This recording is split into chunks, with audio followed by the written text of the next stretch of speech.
justice can only be a shield and defender if there is democracy. May we dwell in unity, peace, and liberty. Unity means that people who are united, people where there is no form of discrimination, either on the basis of race, tribe, religion, or gender. Peace and unity, and peace and unity. Peace. Peace is not merely the absence of war. Peace is not merely the absence of war. Somebody who is hungry cannot be peaceful. A hungry person cannot be peaceful. So it has got a wider meaning, that peace that is talked about there. But finally it says, plenty be found within our borders. Plenty be found within our borders is a very strong statement. That plenty was not going to drop like manna from heaven. It was going to be a product of the sweat and toil of the people of Kenya. Meaning what? Meaning that we must create a conducive environment for people to create wealth. People must be enabled to create wealth. And they say freedom and the rights. One is the right to life was fundamental. To the right to health is fundamental. The right to quality education is fundamental. Right to food, fundamental. Right to talk to education. Right to education. So all these were there. But then people were expectant. But over the years, the joy of independence has been tempered by many battles, a struggle that has continued for 6 decades. We have fought poverty. We have fought ignorance. We have fought disease. We have fought corruption. And we have fought tribalism. But these challenges march on with us. In spite of our tribulations and against monumental odds, we have fought and we are still struggling to build a thriving democracy. We are still fighting for individual freedom within our free nation. We have become the beacon of hope for the millions of immigrants for the 4 corners of the earth. We are struggling to forge a free and modern society that lives by the ideals of liberty, justice, and respect for human rights. We have fought and we are still fighting not to let any obstacle stand in the way of our destiny. I have been extremely fortunate to see the emergence and progression of Kenya up and close. First, as the son of a freedom fighter, my father was involved. 2, as the son of the first vice president for a brief period. And 3, as a son of a vice president turned a detainee, a fighter for the second liberation, a detainee myself, as a minister, an opposition leader, and as a prime minister. The people of Kenya endured the pain of colonialism, the tragedy of single-party dictatorship, and the horror of the economic collapse of the 1980s and 1990s, enabled by the elite corruption and the weird policies like the structural adjustment programs of the World Bank and IMF.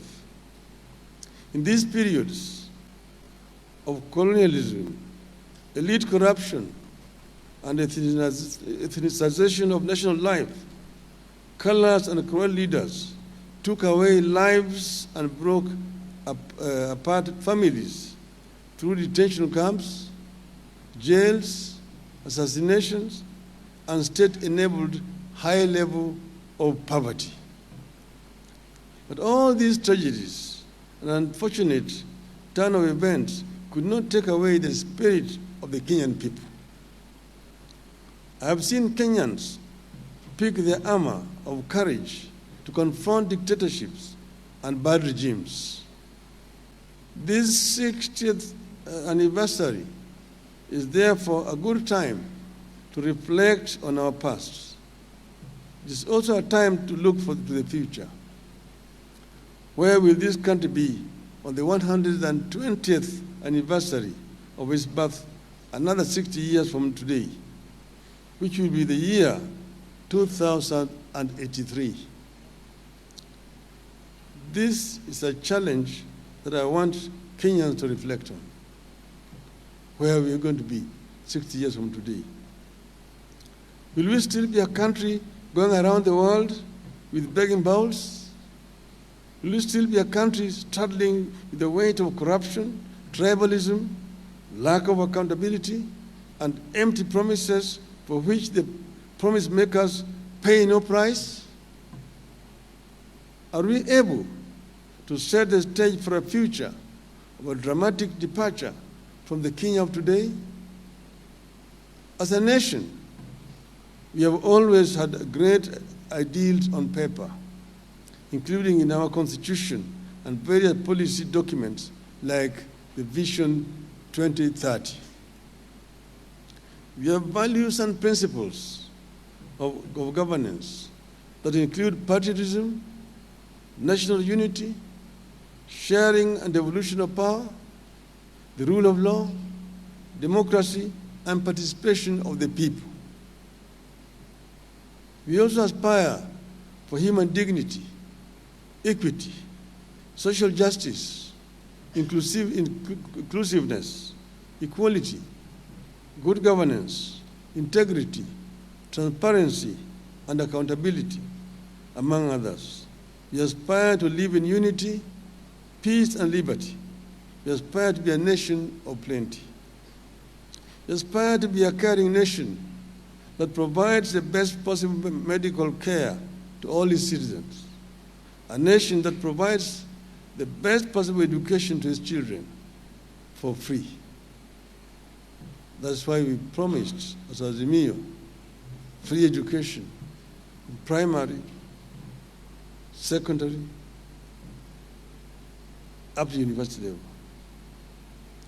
We have always aspired to be the nation that extends a helping hand to the elderly, the needy, the widows, and the orphans through social security safety net programs. The founding vision is a critical document for nations that proceed to succeed. Now that we are in Catholic institution, you can turn to the book of Joshua, chapter 1, for an understanding of the value of the founding vision. God talks to Joshua about the founding vision in the following words, and I quote, "Be careful to obey all the law my servant Moses gave you. Do not turn from it to the right or to the left, that you may be successful wherever you go. Do not let this book of the law depart from your mouth. Meditate on it day and night, so that you may be careful to do everything written in it. Then you will be prosperous and successful."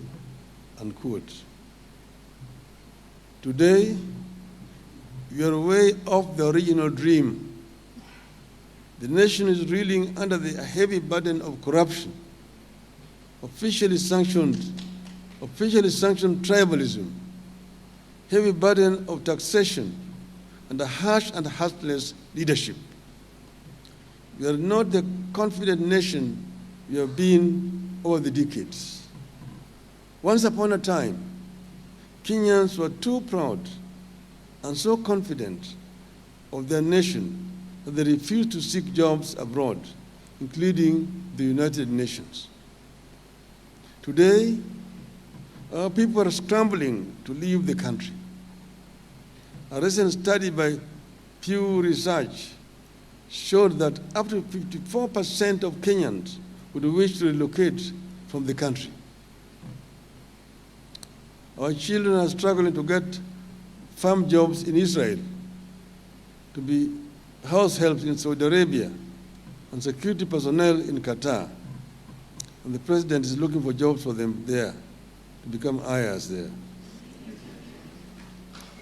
Government officers themselves, including a whole president, openly say that they're trying to get jobs abroad for Kenyans. Young people with the new skills and knowledge that we need are being exported because the government cannot create jobs. And the government sees it as an achievement. It is the responsibility of our government to create jobs in the country, not to look for jobs outside. When you have a whole president running out there and is looking for jobs for people here, something is terribly wrong. We live on debt, but we still live large. We drove ourselves into the trap of the IMF and the World Bank and their unusual conditionalities that are driving us back to the 1980s and 90s. We are on the downward spiral, and a steady one at that. We are staring at a doomed future. We are uncertain and fearful of what tomorrow holds. We live one day at a time because the longer-term founding vision has been dropped. It is my position that if we return to the founding vision of this country, Kenya can emerge in its 80th or 120th anniversary as one of Africa's greatest democracies and a secure and flourishing homeland for her children. You can emerge as a democratic state that is governed by law, respects human rights, and rejects corruption. I deliberately put emphasis on pursuit of democracy and rejection of corruption as a critical pathway to Kenya's progress. If we return to the founding vision in the coming decades, Kenya will be able to witness a period characterized by tolerance and integration between communities. The country will witness equitable sharing of the wealth that God put at our disposal. If we return to the founding vision, Kenya will live through a period where leaders answer to the people, not the other way around. We'll have a country where leaders focus their energies on important things like funding education schools, fighting corruption, creating jobs here for the children. We educate and casing the burdens of the people. Kenya will then open up a hopeful chapter